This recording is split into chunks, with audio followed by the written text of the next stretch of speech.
Leanne, thank you very much indeed. I know Leanne will be busy watching Twitter for us so that we can get you at home part of this conversation as well. A lot of what we're going to be talking about affects you every single day. And we started to talk a little bit about Eskom just before the break. But don't forget, SAA is there, Transnet is there, Broadband Infraco is there for the time being. Lots to discuss, and we want to know what your thoughts are. And all you have to do is send us a message, hashtag TNA Biz Brief at Morning Live SABC.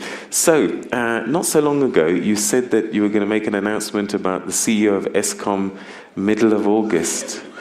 That's next week.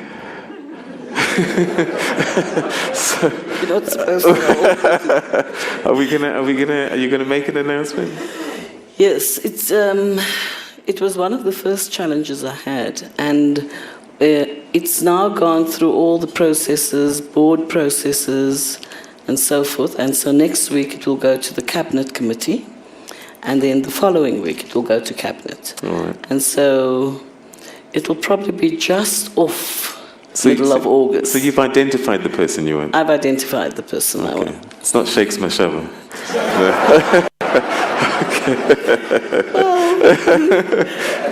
My lips are sealed. Okay, all right. So let's start getting to the floor and get questions from here. And a lot of the other entities will come through the questions, but I've also got some more for you about the other entities. But let's start at table number 5. And it's, is it Joseph Sisiane? Yes. Okay, table number 5. Good morning, everybody. Morning. Minister. Good morning. My question was partly answered. The question is, what long-term view or plans does the minister have in terms of the funding models for the recapitalization of the state-owned entity within the minister's portfolio? Thanks. I spoke about Eskom briefly, and so that's the idea around Eskom. Then the other large strategic asset that we have is actually the SA Airways, SA Express, and Mango. And the three companies all operate separately. I want to look at a business model that includes all three of them so that we could appoint one board, cut out some of the high-end overheads, and try and make sure that we are able to be a little bit more efficient, meaner, leaner, and so forth. So that's what we are working on at the moment, so that we get SA Airways under control. It's a strategic asset. We need it. It brings the millions of tourists and millions of business people into the country and out and take them out of the country. So we've got to look at that. And then, of course, we've got to look at other areas.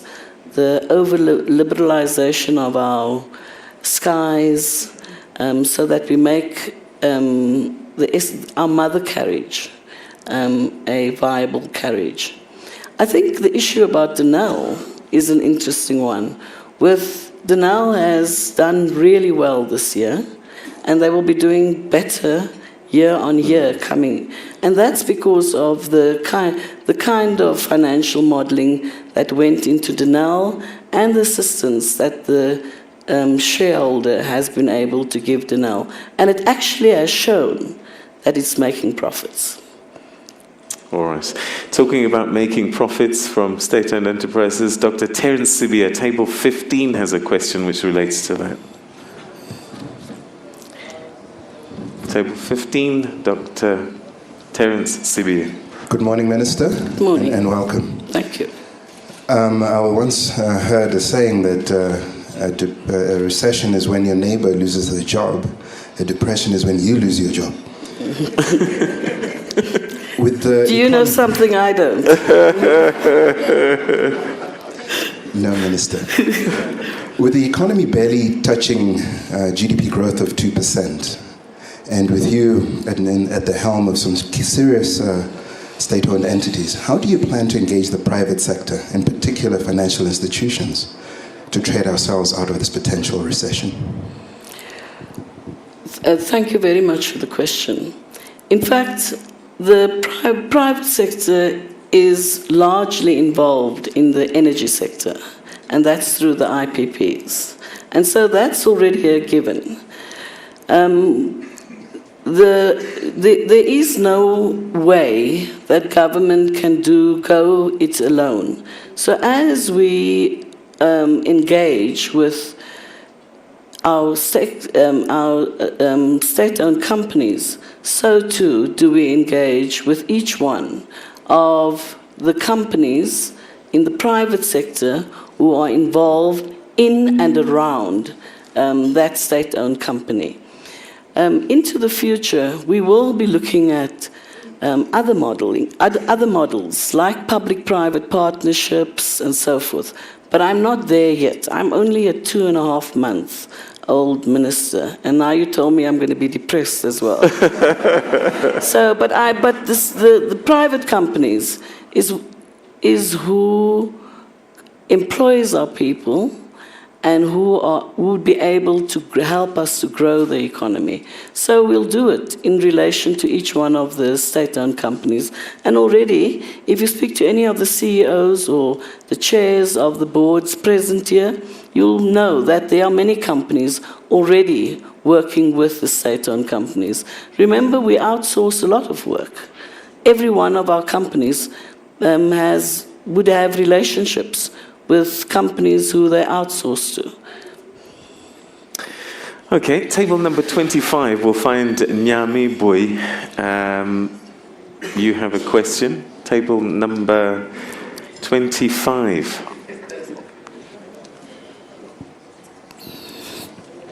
Okay. Good morning, Minister.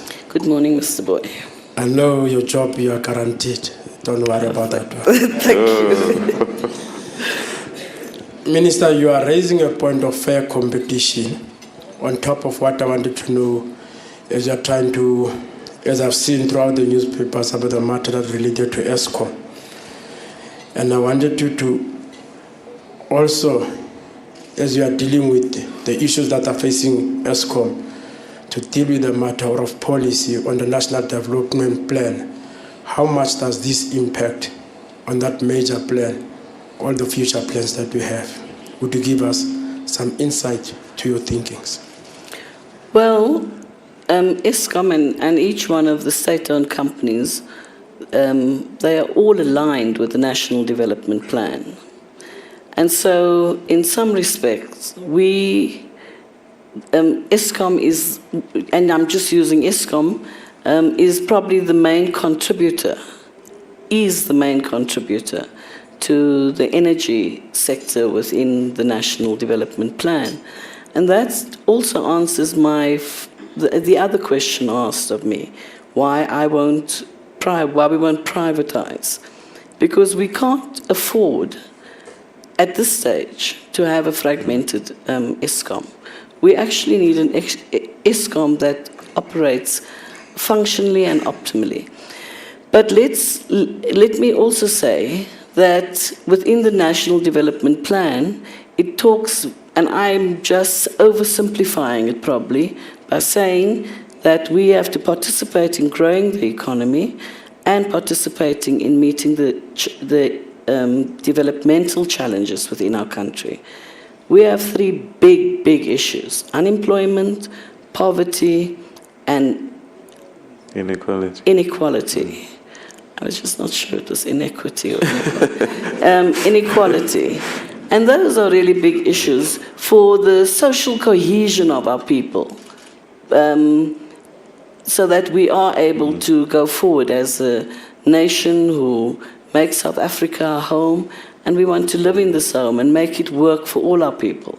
And so that, in some respect, that's how I would see the role of state-owned companies, especially Eskom, in the National Development Plan. We're going to take a quick break, but just before that, you need a capital injection into Eskom. And I'm just wondering, you're not going to privatize. Is there a possibility that you might give a minority shareholding to someone? Well, it's not on the cards yet. Okay. As I said, into the future, we could be thinking differently about it. But for now, as the shareholder representative, we are looking at what it takes in the short term to get the whole country, not to have the downgrade from the credit ratings, and then, of course, not to have the downgrade for Eskom in particular. All right, okay, we'll take a quick break, and when we come back, we'll continue exploring our public enterprises with Minister Brown. Stay with us.